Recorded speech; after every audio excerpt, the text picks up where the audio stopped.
byokwerinda badafa byokwerinda olunaku olwaliro twalubawa amagye poliisi ani bizze bitya bonna ne bajja ne bannyonnyola kati ensonga esinga okubeera nti yeriwo ey'amaanyi jjo nawulidde akabenje akabanaffe ababadde ku mazzi batambulira ku mazzi abantu ne bafa ababadde b'emukono 5 bafudde simanyi 6 babidde mu mazzi luli baali babakubiriza bannange mwambale life saver jackets naye kirabika nti abantu bakigayaliddemu ennaku zino abagudde baga nti abawonye basobodde okubeera nga bayambadde ebijaketi ne basigala nga beekutte badaffe tubakwira omulanga ab'ekindi waliwo ankubye essimu abaddaani asinzidde ekindi landing side nolwekyo mwenna ab'okumyalo bakubira omulanga okubeera nti bw'obanga tonalinnya mu mazzi gezaako okulaba nti oyiiya oyina jaketi gy'otaddeko kati obwo obubenje bwa mulundi gumu n'obubenje obulala obw'ebidduka emmotoka pikipiki n'ebirala olunaku lwaliro bye tugenda okubeera nga tutambuliramu gwe naye mu studios bamuyita Kananura nali naye sabbiiti 2 emabega abakulu ne bamulengera yakula nene njogera Kagera nze ate ndi w'Ekagera kati wa Uganda yonna bannange sokola musaba tulaba ebitiibwa nga bisituka Kananura weyanjule webale nnyo mukwano gwange n'abali mu kutulaba bannange mbalamusiza tubaagala nnyo Salama TV tubasiima nnyo emirimu gye mukolera eggwanga engeri gye mwagalamu security na poliisi Salamu TV njagala gwe ow'obweyamo njagala otegeeza abantu abatulaba bali wanawa abantu mukama wange batulaba abantu batulaba wava wano tudde ku nsonga endala wava wano ne tambulira ddala mpaka n'embalala eri owaye wava wano ne bakulengera buli ekyaddirira omwogezi ate kati ye mwogezi wa katonga naga nedda ono ng'ayogera bulungi wasibirawa nasemba okubeera wano ndowooza mu gw'omukaaga sabbiiti okay oli mutuufu sabbiiti 2 oba 3 sijjukira bulungi mu gw'omukaaga nnaku z'omwezi alimeka sijjukira naye nali wano mu gw'omukaaga awo nali omuntu atabaganya poliisi omuntu wa bulijjo mu bendo ly'e Katonga essewo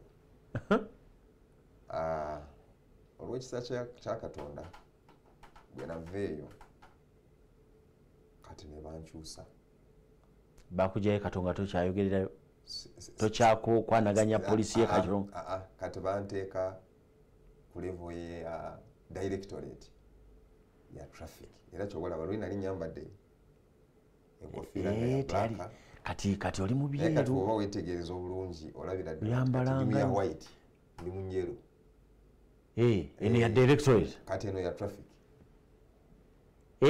kati ekitegeeza nti ebindeese wano era bya traffic kati oyogerera traffic ye mukono tulina okutegeera bwe twogera ku directorate ya traffic and road safety tutegeeza nti etwala eggwanga lyonna yeggwe yenze mukama wange yeggwe leka tunanga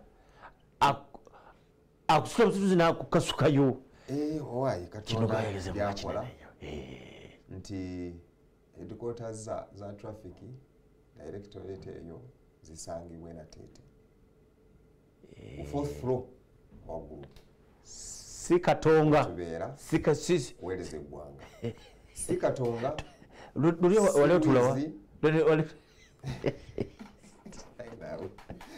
wali otulawa kana lwasooka ombuulire nze ebirala saagala ekyo kyenjagala ate nze programu nze njikubiriza luli wali otulawa luli nali ntuula Katonga kati Katonga wayinamu districts 3 emwali Egomba Butambala n'Empigi era bwe noli wano oli mpulira nga mbyogerako wali tompulira gwe lwera akyasaze kati bito tokyabimanya naye kati katotuula nateete era gwe akwanaganya poliisi poliisi y'ebidduka n'omuntu wa bulijjo weebale nnyo n'omuntu wa bulijjo mu Uganda yonna ekayunga gy'oli neggulu gyendi erira gy'oli kotido gyendi Busia eyo yonna Katonda ng'asitula byakola bw'omwesiga kananula Katonda yeebale kusitula amina nyose ate Katonda asitula naye ate yeebale kusitula twaha gwamanyi kakati awo simanyi nakumanya twaha gwamanyi kakati oli naye ofiisi mpya traffic liaison officer iyo ofiisi mpya eyo mpya tubadde tuwulira ya PR akwanaganya poliisi y'ebidduka n'omuntu wa bulijjo twazze tugimanyi lwakuba nti eyalimu ndowooza yalutayalinga emyezi nga 6 emabega yalutayalinga n'ava mu ofiisi ffe nga twagala nnyo okutukwanaganya ab'ebidduka abo bonna abo balaba betaaga okwogera nabo ekyo mukama wange betaaga okwogera nabo kyekituleese abalala bayinza okuba nga beebuuza kyemanyi abantu bangi ofiisi babadde tebagimanyi oba tebagiwulira kati ndowooza kyetwanditandikiddeko mukama wange abantu obategeeza mirimu ki egyo gyengenda okuba nga nkola traffic liaison office erimu ki traffic liaison office abantu okwanyaganya abantu aba bulijjo ne poliisi y'ebidduka netokoma ku ekyo naye netwemfasayizinga nnyo mu kusomesa abantu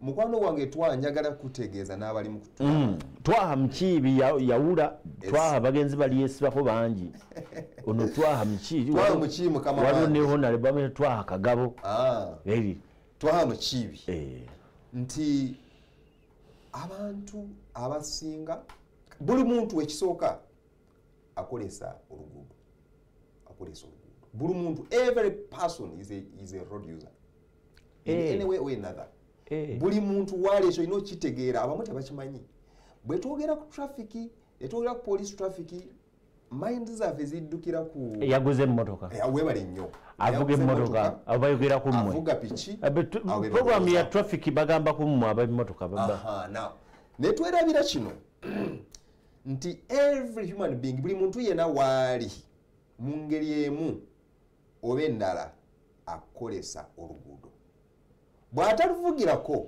bamuvugirako bwe batamuvugirako atambulirako bw'atatambulika avugirako piki oba navugirako egaali nti buli muntu akolesa ki oluguudo ate enguudo oba amakubo ge bakolesa kwe kuyita ebidduka kubanga bwe tulaba bwe tulengera mu statistics zaffe tujja kusanga nti ne pedestrians abatambuza ebigere ku makubo bafiirawo omwene batuga guli waggulu nnyo now omulimu gwange guliwa nti njagala tuteekeko enkolagana enungi makati waabo buli muntu yenna akolesa ekkubo kati ojja kulaba nti teri gwendeko emabega buli muntu yenna nja kumuleeta on board buli muntu yenna alina okuba nga ali involved mu kino kyerimu kwogerako buli muntu now atambulira ku luguudo buli muntu kitegeeza nti buli muntu omukwanaganya ne poliisi ey'ebidduka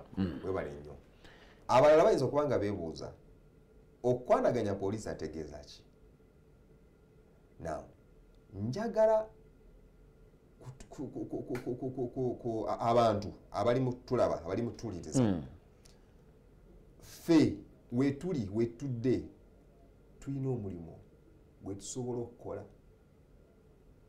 mu kulaba nti waliwo obutebenkevu ku nguudo esemu kendeeza accidents webale nnyo jjukira nti bwe nali wano luli nali njogera ku poliisi n'omuntu wa bulijjo nga ngamba abantu nti security etandika naawe security begins with you absolutely muganda wange mukiibi nga tonalaba kukananula ayina emundu akukuuma olina okusooka kulaba gwe nga gwe weeteeseteese otya? How prepared are you? Bwe mba nyingidde mu nyumba, have I looked properly? Oba olujinja kuleka nga luggule kubanga manyi nti Kananura waali ku police post. Webale nnyo. N'ebirala byonna biyinza okulowoozaako. Bwe mba nyina essente mu bungi nyina kye ngenda okugula. Ngenda kutambula nga nze exposes nga buli muntu aziraba olw'okuba nti tulina security mu ggwanga? No. Naawe olina okuba nga olaba olina engeri gy'olina okuba nga okola oba ebintu by'olina okuba nga okola okulaba nti security etandikidde ku ggwe. Target hardening. Naawe olina okuba nga olina by'otaddeko okulaba nti ggwe mwennyini oli safe. Then Kananura nja kujja. Now bwe tugenda mu traffic era kye kimu nti road safety is everyone's responsibility. Era buli muntu n'ategeera ekyo ekintu kyeri mu kwogerako nti obutebenkevu ku nguudo buvunaanyizibwa bwa buli muntu. Nti buli muntu alina okuva gy'ali kubanga nga bwe nkyogeddeko kitandise bulungi naye ngamba nti buli muntu is a road. Every person, buli muntu akolesa oluguudo. Kati ekyo buli muntu bw'akitegeera ajja kumanya, oh, it's high time I get up. So what is my role? Omulimu gwange guli ki? Kubanga tulabye nti bino ebintu ebisinga tubirekera poliisi, tubirekera traffic police, era tutanze n'ogivuma. Tuli mmotoka naye tubavuma. Nze oluusi muki muganda wange ntambulira mu taxi. Naye kw'otambulira mu taxi n'owulira ebigambo byeboogera ku traffic police, oyinza n'okugamba bannange kanyambule uniform oba kambiveewo. Naye kati n'olabira ddala nti poliisi bagivumira bwereere. Gwe ali mu kundaba ki ky'okozeewo? Atudde mu taxi ali mu kumuvuga mutamiivu, atamidde aweddeyo. Ategeera n'okutegeera nti mutamiivu leeta fudde. Ategeera n'okitegeera nti mutamiivu. Kubanga mulaba engeri gya actinga avuma buli muntu. Ayogera mu taxi n'agamba, gwe ng'otutise nnyo. Gwe genda oguleyo. Talina motoka lwaki oyogera? Okukyalira motoka tekitegeeza nti kitegeeza nti endowooza anvuga aliko ekikyamu. Now point ki gye ndeeta nti ono omuntu atudde mu taxi naye alinza okuvuma traffic police. Ye bo bakola ki? Bali ku makubo, bajjudde amakubo naye tebasobola kutubako kye batukolera. Ate gwokoze eki? Ayogera. Yes, ali mu kwogera gwokoze eki? Apart from talking, oyogerera eyo okozeewo ki? Ne taxi gy'otuddemu ng'oli omulabye mutamiivu tosobola gifuluma. Otudde oli comfortable. Because you have paid 10,000 from one point to another. N'otabalirira obulamu bwo. Obulamu bwaffe. So kyeba ngamba nti road safety must be everyone's responsibility. Buli muntu asisimuke gyali. Amanye ategeere nti ddala zino enguudo zaffe bwe tutavaayo ne tutegeera abantu bwe bakwatira awamu buli omu n'ategeera obuvunaanyizibwa bwe obubenje bukendera butereevu nnyo lwakuba nti oluusi abamu twebaka eyo ne tutategeera ki ekiri mu ggwanga ekyetagisa okukola oba in regards to accidents eziri mu kubaawo. Abamu tebabimanyi. Accidents ziva ku ki? Zita abantu. Accidents zimazeeko abantu. So kyobolaba nti traffic yokka fine tukola, abaana bakola omulimu, era kyemanyi naawe bw'oba otambula ng'ojja wano kakati kansoke nkuwe okwogera kw'abantu jo akabenje kagenze ne kagwawo we kagwiriddewo. Nina abantu abamu bennawulidde abayo waliwo abantu abafiidde ku nnyanja, akabenje ak'oku nnyanja ak'emukono tonzi ndi w'emukono akasimu kazze mangu. Waliwo abantu abafiidde mu nnyanja. Abantu bye bayogedde abambadde okumpi bagambye nti anti kakati ku nnyanja tekukyali basirikale. Luli babeerangako nga bagamba eryato tosimbula nga abantu bayambadde jaketi. Kakati tebakyabeerako.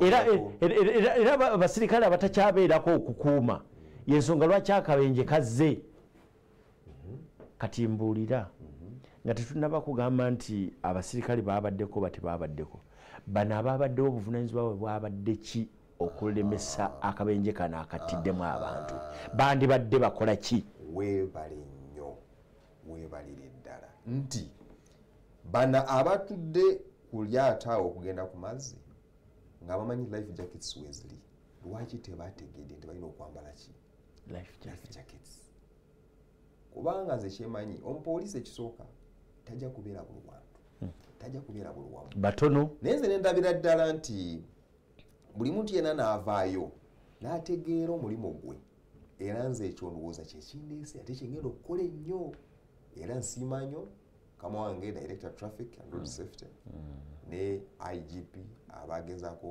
okulaba nti eno office yeetaaga omuntu alina okubanga akola omulimu ogweguti ne balitakananula era nze neewaddeyo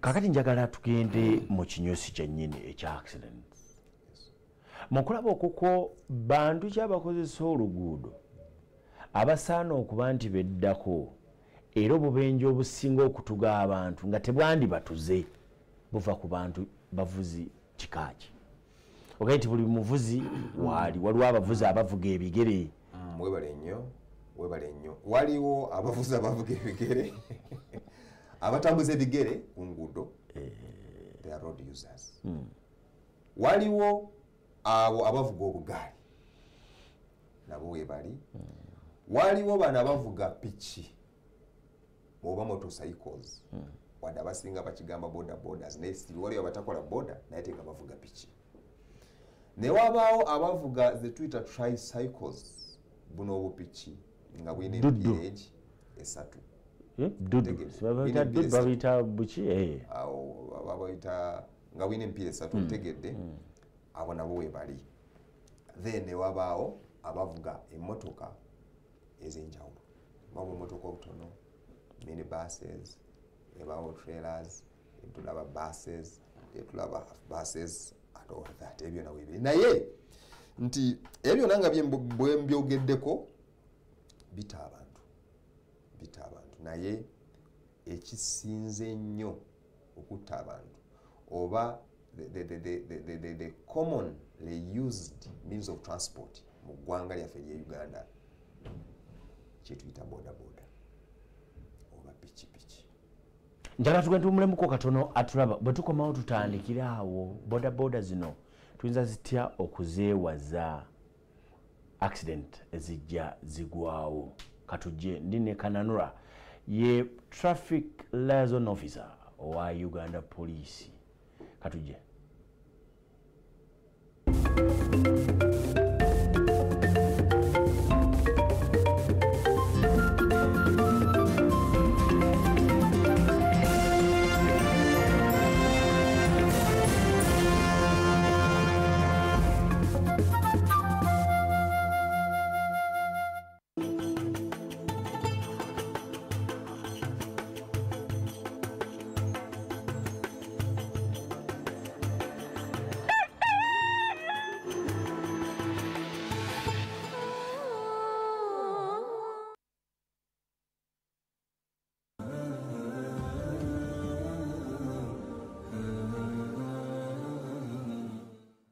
kutusibwako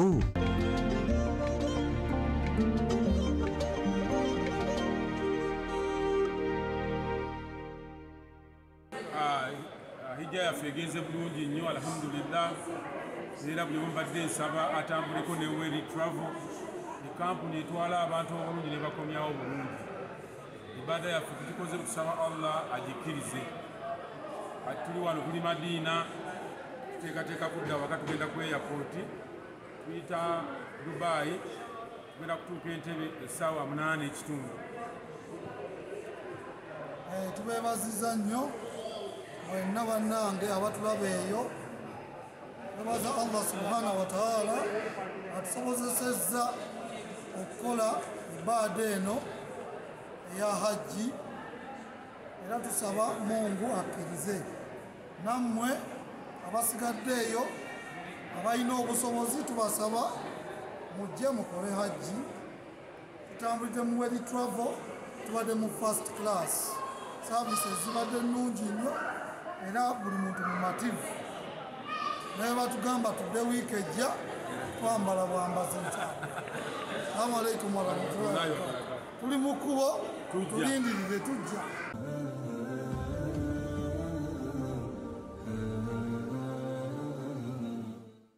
Kutusibwako Weli Travel, your life-changing journey. Explore, enjoy, and dance to the latest content, beats, and kawozi from Uganda and beyond. Simply go to your Play Store or App Store right now, find Afro Mobile, download it straight to your phone, and get started. Is it TV you want? Simply open the app, click on TV, select the channel you want, and watch live. Are you busy right now? Then check out On Demand or enjoy in your free time. Afro Mobile. The future is now. Weli Travel is the leading Hajj and Umrah travel agency in Uganda, offering you Hajj and monthly Umrah packages, visa processing, international ticketing, and hotel booking services that suit you best. For more information, call us at 0705 555557 or visit our website at www.welitravel.com or our social media platforms at Weli Travel on Twitter, Facebook, and Instagram. Find us at Laudel Towers, First Floor, Laudel Road, Nakasero, Kampala. Weli Travel, your life-changing journey.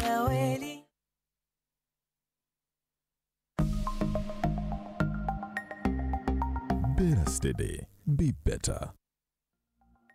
Madde manyiko ogano kwata essimu yange semakula ninga mwana wo ku kyalo gwe twakola naye.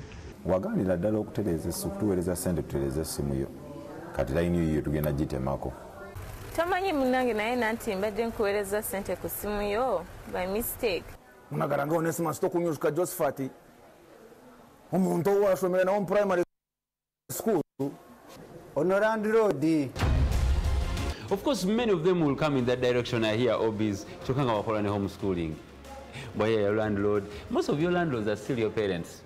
But now in this particular errand season, most of the scammers are doing their best to earn what you have. So better steady, be better.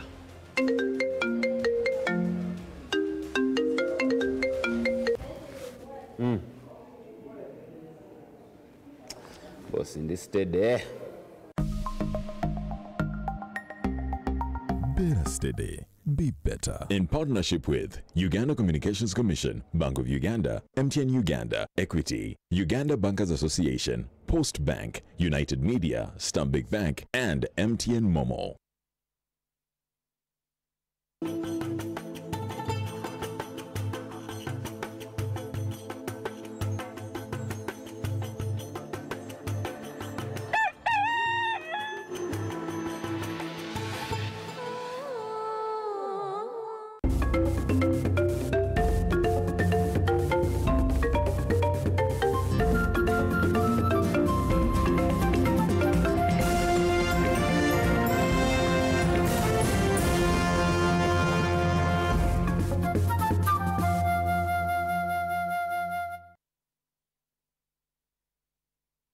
Nti otulaba era ogubira Sam TV mu studios nina Michael Kananura yakwanaganya poliisi y'ebidduka n'omuntu wa bulijjo mu Uganda. Kananura wetugendedde obadde nti boda tandikirawo. Now olaba nti boda ze zisingayo mu Uganda yaffe okutambuza abantu abangi. So boda industry nene nnyo. Ekitini nnyo ndowooza tuyinza okubeera n'emitwalo nga 3 oba 4 ez'abavuzi ba boda mu ggwanga lyaffe. Actually ndowooza statistics ezaasemba okukolebwa mu 2013. Ndowooza kati tuli bangi nnyo. Now waliwo obubenje bungi nnyo obuva ku bavuzi ba boda. Abantu abafa katuwe chukulabirako abantu abafa omwaka ogw'enkumi 2 22 last year 22 tetuna compiling nti abantu ababoda abafa bali bantu 10 naye banna mubana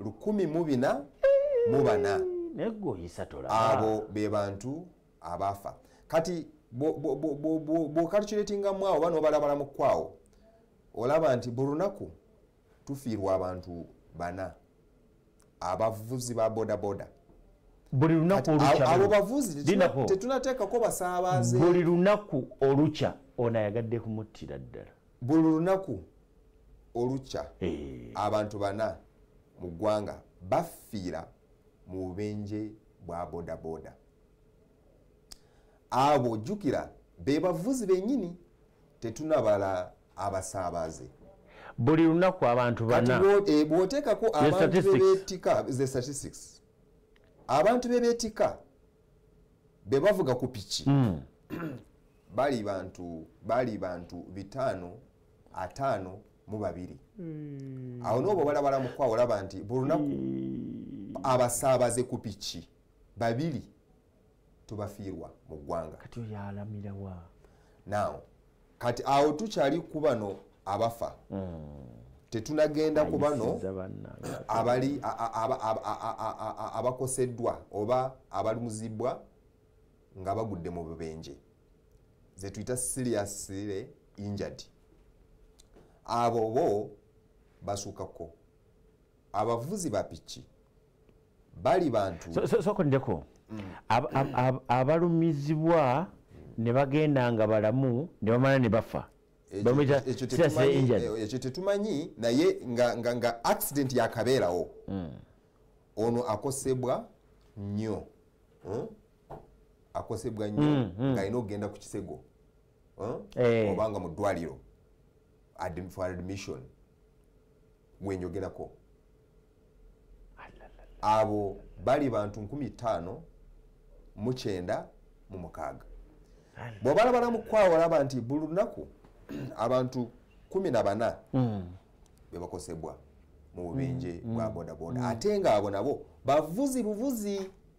bavuzi be bana bavuga piki tetunayogera kuki ku basaabaze be beetika now abasaabaze bo abakosebwa mu bubenje buno bali 12,957 ntekitegeeza nti buli lunaku abasaabaze abali ku piki 8 buli lunaku bakosebwa mu bubenje bwa bodaboda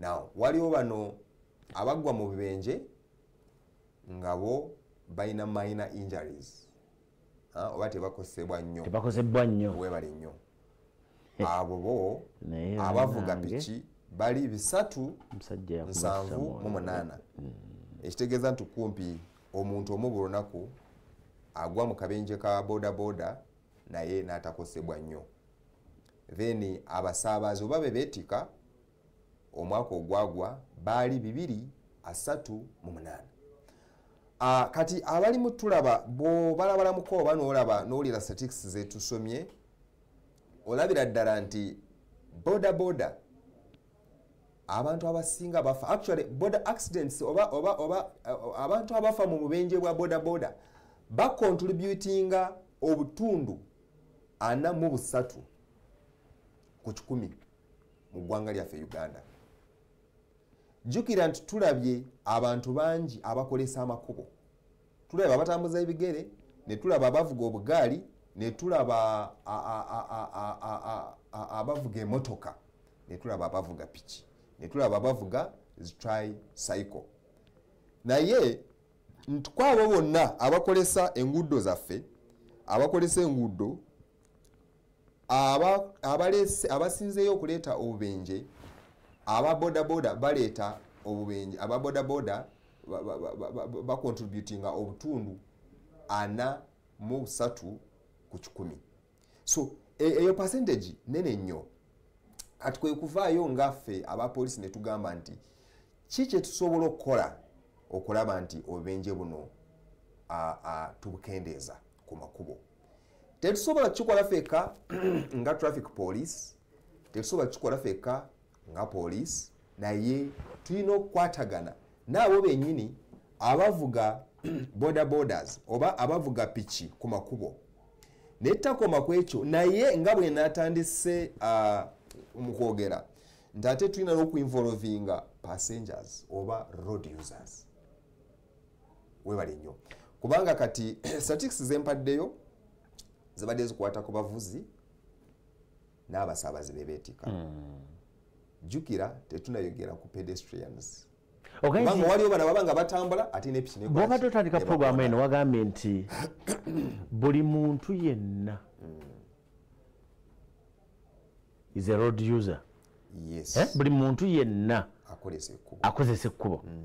Ate ekkubo eryo lirimu ebidduka essaawa ntunudde obubenje wano nga mu butuufu abantu abasinga okukosebwa si be babeera bavuga. Awo nzikiriziganyiza naawe. Akadde tetulina kawanvu nnyo naye mu kiseera kino njagala okugenda eri abo batulaba. Abamu baagala okwogera ku enkozesa y'ekkubo. Njaga kubawa omukisa kubanga bwe tubeera tubawamu omukisa netugane gwe nina ye Kananura kati yakwanaganya poliisi ya Uganda ey'ebidduka n'omuntu wa bulijjo. Yita ku 0758666777 Engineer Majiru Musi agikuwadde. Katandike noono. Halo munaffe. Ali ku simu. Hello.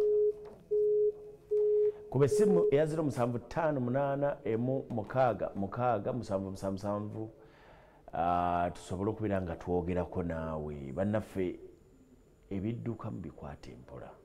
Ogenda otunuulira ekidduka nga kitabuse n'ogamba kiki kino. Hello. Hello. Sebo. Wanji Sebo. Wewe alikueleza mtabani. Sebo ani ono? Sebo nze ndiko japo. Sebo manya nze kigozigana afa nga mbeera Luzira. Kigozigana afa oliko jja wange. Sebo nze ndiko jja wange. Mama Nalubwama gyali akutumidde. Mama Nalubwama omundabira sister wange. Ate mutabani n'ensooka okwebaza Salamu TV. Sebo. Egezaako etuwa obudde n'etuleetera ku basirikale ne boogera otusomesa naye omwami oyo mbadde musaba addemu oba olwala era dde atukyalireko kubanga lwa nsonga obudde engeri gye yakayingira ofiisi akyalina bingi ebyokusomesa eggwanga. Ate nga nammwe ab'amasimu njaga obbateekawo. Amasimu ate nago gate mu budde mu ddakiika nga 3 awo. Naye omwami oyo muŋŋambire tetujja mwaniriza ng'akoze bulungi ng'KMP omukulu Rogers Kawuma Nsereko wa traffic ow'e Kampala. Kubanga nze lwaki mugamba nti KMP omukulu Rogers Kawuma Nsereko tumwagala nga ffe banna ab'ekibuga. Oyo omwami ye muntu atuukirikako mu ofiisi ye naye olaba kati ng'oyo omukulu Kananura oba abadde ku ddaala ly'amayinja 3 bamwongedde eryanga erya LTO. Oyinza okutuuka mu ofiisi ye omusajja n'ogendayo oba ng'olina ekizibu kyo naggobera ebweru. Abasirikale bangi Kananura mubikola. Kuba bwe tubeera eno noga waekanzirukireko omwami ono anfa amagezi. Olekizampo nze ng'omwami Sande oyo yadda mu bipapula bya traffic. Sande oyo era naye mukulu Kananura oba ozzeeyo oba olinaanye Sande oyo ofiisi. Sande n'asomesa byaki bya traffic. Sande oyo enateete oba gye naddukira n'aŋŋamba mugezeeko okukola ki okusasula ebipapula era alina bye yampa era nakola ki nasasulako. Naye naawe ssebo obukulu tukwaniriza mu ofiisi eyo we tuba tuzze ngaffe abantu mutabani. Abaami abo batufeeko babeerenga ba Rogers Kawuma Nsereko kuba abakawuma bo basajja bafa kuki ku bantu. Tusaba nnyo omwami tumwaniriza mu ofiisi tujja ttambula naye ebidduka tukyalina obuzibu ku nguudo kubanga mutabani nina emmoloka yange bagibanja $7,000,000 kitunga ebipapula ate nayo ngitunda $7,000,000. Alina omuntu gwensobola okuwa kaadi oba gavumenti nenjiwa kaadi emmoloka yo ne bagitwala kuba bagibanja ebipapula miliyoni 7.5 ate n'emmotoka ngayo ya miliyoni 7 omwami bakituyambye nange ekigozi kyanga akuume webali nnyo webalire ddala naye bannange poliisi singa poliisi z'ebidduka ezo nali nsobola okwogera n'abakulu abasemba nandibagambye emmotoka webeesusa epapula ebyakakadde alemereddwa okusasula akakadde lwaki omwongerako ekyo nakyo ogenda nolaba takisi ezo zolaba ezitambula ezogenda okulira nti bagibanja miliyoni 6 kituufu kyoyogedde kojja wange kigozi ganaafa asinziira luzira oyo njaga kuwa wasimu mulala halo munaffe ali ku layini asajja bakuma ebipapula bannange halo sebo yebaleko kale sebo naye gyebale sebo nkusaba okendeeze tv oyogerere ku ssimu oba otambula odde wabweru tusobole okubeera nitwogera bulungi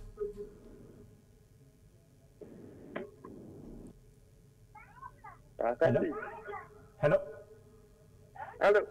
Amanya sebo. Amanya bampita Ibula. Ibula sinzide wa? Sinzide Katooke Nabweru. Nabweru Katooke. Ndikira saba kwa mwami watu afi omusirikale w'ebyenguudo. Atuyambe kubeera ntube Katooke bano batiika kalindo batiika bana ne batuukeyo ne basalinkiriza mu bikubo kuba ebifu bagenda tuttira abantu.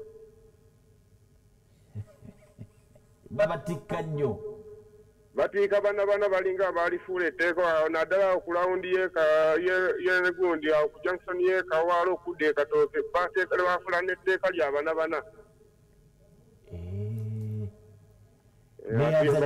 batuyambeko awo omukulu akuwulidde agenda kubaako ddamu katukwate omu ate ono gwe naakalaba yasoose okuba essimu ng'oli mu area noga nti waneewaffe abavuga ebidduka batutikka bana eyo essimu gye naakawulira mu Uganda yonna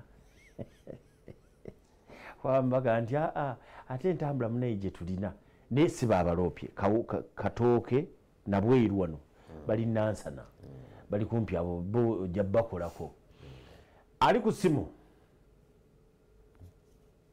hello sebo Assalamu alaikum wa rahmatullahi wa barakatuh. Wa alaikum assalam wa rahmatullah. Oyogerako ne Hamidu Wasaka. Hamidu Wasaka. Sebo webale kunyirira. Hamidu Wasaka mukwano gwagamba Hamidu Wasaka okuva mu binnya bye Nateete. Omwami oyo gwolese mwebazizza nnyo okumuleeta. Era n'ontegeeza ekirungi n'erinnya ne bamuyita mwami ani? Kananura. Era ye mwami Kananula yebale kufuna chepe yebalire ddala naye sebo bakwa okay genda maaso sebo mbadde sebo njala kweyanjula ontegeere bulungi era n'omukulu oyo antegeere nze Hamidu Wasaka defense wa Kitaka zone awatudde ne poliisi y'e Nateete nga nze defense waawo asookerwako njagala kutegeeza omukulu oyo nti ebinnya ebiri mu Nateete mu bitaala abasirikale be babikwatiramu advantage ne babba abantu ebitaala bibeera bitadde ng'emmotoka zigenda mpola ng'emmotoka ziva Wakaliga road zigenda Masaka road ekitala ne kisiba ng'omaze okutuuka mu kinnya oba bwakamala okubuuka bwoti mu kinnya omusirikale n'akuyimiriza mu bitaala mwennyini n'agamba dda wano ebbali mpa pamiti oyisiza ekitala nga kimaze okukola ki okugenda njagala nga asomesa abantu b'ebidduka asooka amala okusomesa abatrafiki be n'abantu abawakisa abakola enguudo tewaliiwo ddembe lyosobola kusooka kunnyonnyola muntu nga tomukubye kipapula n'omugamba nti awantu woobadde oyisi omaze okuyita mu bitala nga tebinaba kukuta waliwo ekinnya era omusirikale olwo n'akuwoninga akugambirawo mpa emitwalo 2 oba si ekyo ngenda kuba ekipapula kya mitwalo 6 eryo liba ddembe lya buntu ensi eno buli muntu abba bubbi muntu kanano ofiisi awo eri nateetenze nja kujjawo mulabe munnyonnyole baatuleetera omukazi muddugavu ali awo alina cepe ziringanga 3 awo simaya sajenti mukazi muddugavu mukazi mubbi abbira mu bitaala awo n'olugamba nogati neggwanga lyafa oyo yennyini Kananula njagala asooke aveewo awo agende ku kizimbe kya Samona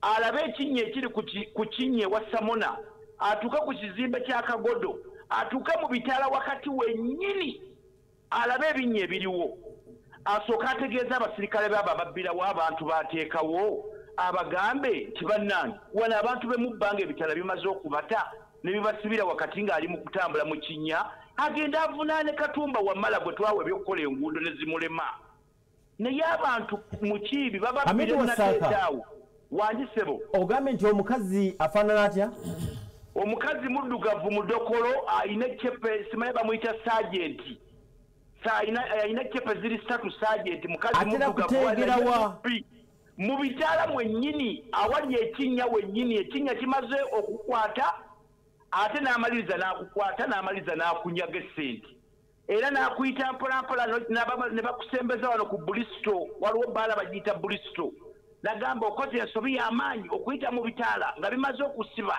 ate nga gwe kennyini akulaba oli mu binnya asooke bamala okugenda Bakatumba Wamala batireze enguudo omuntu banaaba nga abuuse amateeka g'eki naye tebalina ddembe lya buntu wadde Kananula yazzaawo naye obubbi buli awe mu batrafiki b'e Nateete nsigadde za Amidu Wasaaka leero otaddemu obukambwe nkuwulidde webale kuba nti otukubidde kakwateyo ali ku ssimu omu yekka tusobole okubeera nti tudde eri Kananula tuli mu kati eno programu leero tukoze bya poliisi ono gwendi naye tukoze bya traffic gwendi naye yakwanaganya poliisi y'ebidduka n'omuntu wa bulijjo katulabe asembayo gosembayo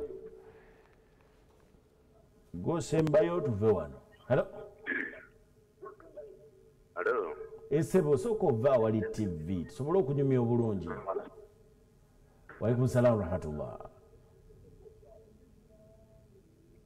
Kamange nze Majidu bya Ruhanga wane Mbarara. Oli Mbarara side kikulugudo ki? Kulugudo Majidu bya Ruhanga wano mu Kizungu wano. Omukulu Mulese olina ky'omugamba? Omukulu tusanyusa okumulaba naye aba traffic batutta bakuse ebipapula. Papula. Kuba agenda mazima nakusangako yadde kakuraka ku kirawuli katono naye nakulemerako naye enkomerero newekanga omutwalo gukuvuddemu olw'okutaakiriza okukola ekipapala kya mitwalo 6 wakusanga emipiira 3 gyonna kwegiri naye kuno omulala gubulaabulamu katono nakugamba omupiira gwegulaaki ogulaba awo awunawo guba okitegeere naye mazima omusajja empiira 3 zonna ogiyina mipya oluusi naye okyabuzeeko gubulamu katonotono naye n'atagamba nti genda n'atakuwaako woningi mazima kati naawe okukyewabula n'osanga omutwalo ogugyeyo oba ebiri naye tunaakomawo n'abantu abo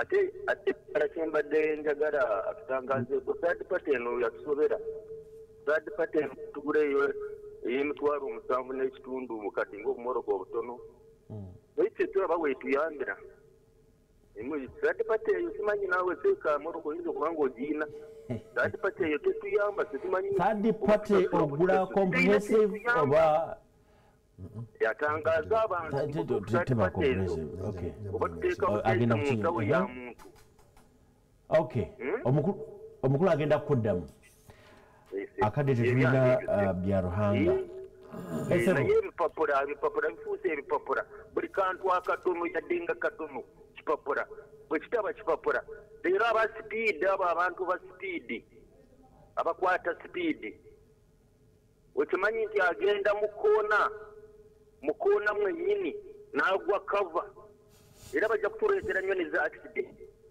otegeera otya kati waliwo nga bano abatulafika eryantonde babalina moroka yo 99 bagenda mukoona waabwe batundira amanda ng'ovudde Kibega ne beekweka ogenda okugira bwoti ng'ovuddeyo olusi bannange bakuira bwizi kunoonya sente oba abakulu babatuma sente tetumanyi tweyanzege bya Ruhanga asizidde mbara njaga utandike no oyine dakiika 2 ove wano ogende tukole ebirala ojja kudulala oli yagaye nti ojja kudulala webali nnyo ekisooka yabadde kigozigana afa njagala kansooke njogere bino nga tinaddamu bino ebibuuzo edakiika oyina 2 ekisooka nti omukulu director traffic and road safety ali interested nnyo okufuna feedback zino kubanga zituyamba yensonga lwaki naye azikozesa oba azitereka mukama wange era mwenyini yagamba buli bwevanga ku talk shows kakati bagambye omukazi katugwerinda ebyo no jabira ekirungi oyo gwe bogeddeko aliawo kumpi naffe naye lwakuba nti nabo abantu oluusi tebabeera gye otula nateete waliyo raising issue nga ina concerns ekirungi oyo mukola ngambye ajja kujja mu office yange sebo mukama wange ali mutulaba office yange eri ku nateete 4th floor room office number nkaaga ogimazeemu director traffic kananula wiiki ewezo office wagitegedde bajje nenamba yange yesimu nja gibawo nja kubawo nenamba eya traffic ng'olina issue yonna tetwagala kwekwasakwasa ebintu tujja bitereza nkubulira mukama wange abali mutulaba tetwaze wano omuza Amid wasakaja akuba essimu anagaye nti talina kiyakoze nti ku headquarters siriyo nze zekka tulina fully fledged team okuhandulinga bino ebintu byonna tulina police tulina traffic police mukazi muddugavu ali awo mu bitaala ndi mukubulira abantu tulina omu traffic wa police omukulu Nkesiga Anthony superintendent of police yakwasaganya empisa za polisi y'ebidduka era kyone kikusobedde era nange no feedback nyayo gimutwalira bano abeekweka tambula ebikusobedde tuleetere information esimu gikube yange ejja gikuwa gikube ejja kubeerawo mu liitu 24 gikube gisome kamba we Airtel 070M bina 242 omukulu ganafa nayogera ku kyaba traffic ababagoba office zetutuulamu si zaffe nga police office z'abantu kati bw'otaweereza abantu ogoba otya omuntu ng'atazeeko mu office waliwo ebintu byolaba nawe nolaba nti bikusobedde naye kati ensonga lwaki eyo essimu ejja kusolving 070M bina lerako gw'otwala speed z'abantu bange mbamanyi njagala ngibawe 070M 400 242 yejo ngambe 400 070M 400 242 yeyo 242 ojja kuba mufuna olina ekigambo kyosembyayo nakumaze dda gwe wamaze dda nakumaze dda kati abantu nga bagoberedde ebyo tujja bitereeza ebintu ebimu tuba tetubimanyi so tetusobola ku acting ekyokubiri tukubiriza abantu ba RTOs kyenkola